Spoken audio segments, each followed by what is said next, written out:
Fever dub! Bow, bow, bow. Dub in the chat. A W.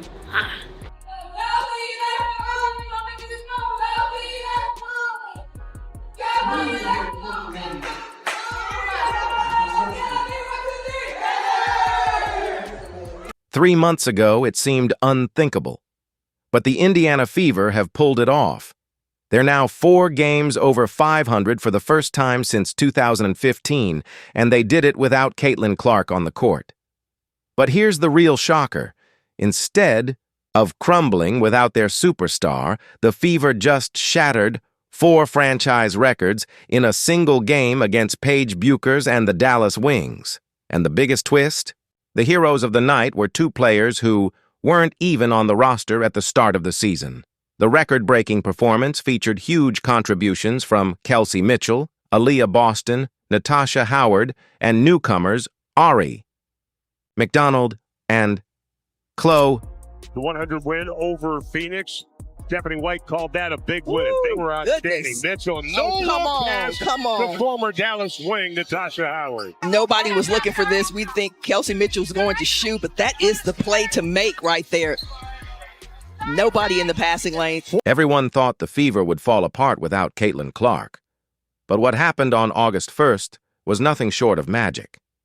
Clark, still sidelined for the 6th straight game with that groin injury from July 15th, had no clear return date in sight.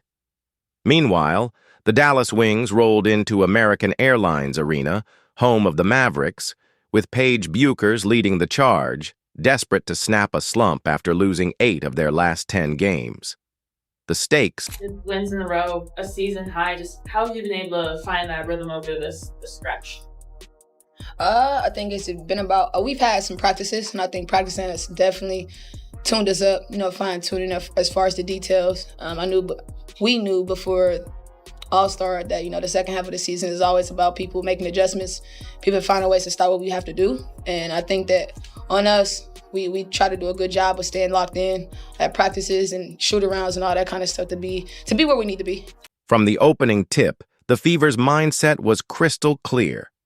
They were here to attack, not just survive. They came out swinging, playing like a team with something to prove. No hesitation, no waiting for someone else to take charge. This wasn't going to be about hanging on without Caitlin Clark. This was going to be a statement.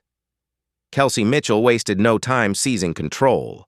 She drove to the basket with purpose, hit shots with confidence, and set a tone that shouted, "We're not backing down."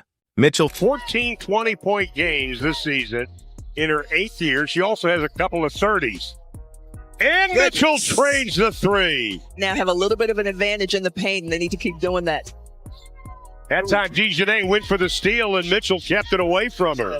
Would not have taken that call so gently, shall we say. But Kalani Brown was her buffer last year. Is Mitchell all the way to the hole? So you stick together, communicate on defense. This is a high-octane offensive team. Beautiful pass. Mitchell was so sure of that. After she passed it, she started running down the other end. But Paige Bueckers wasn't going down without a fight. The rookie phenom answered with 22 points on 7 of 14 shooting, along with 4 rebounds, 4 assists, and 2 steals.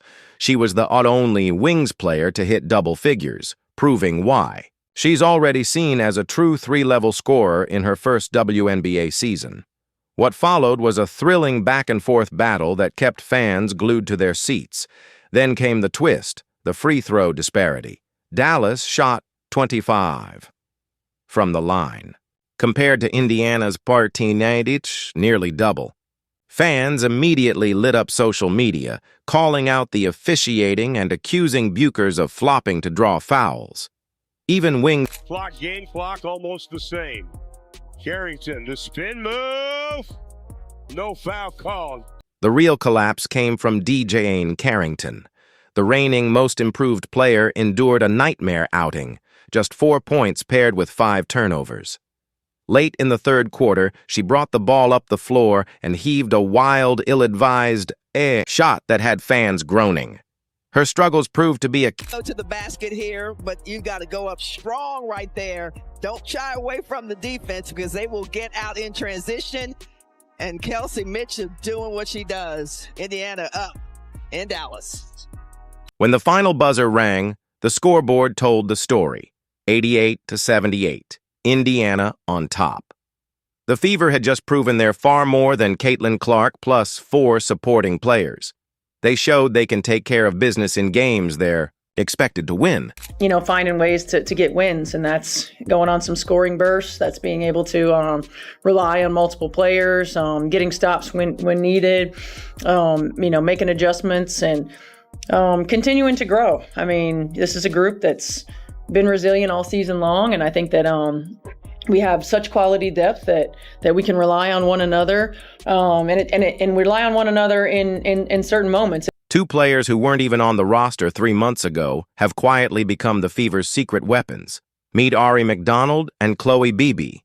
Mid-season pickups no one expected to make waves. These weren't blockbuster signings. They weren't brought in to transform the team. They were depth pieces in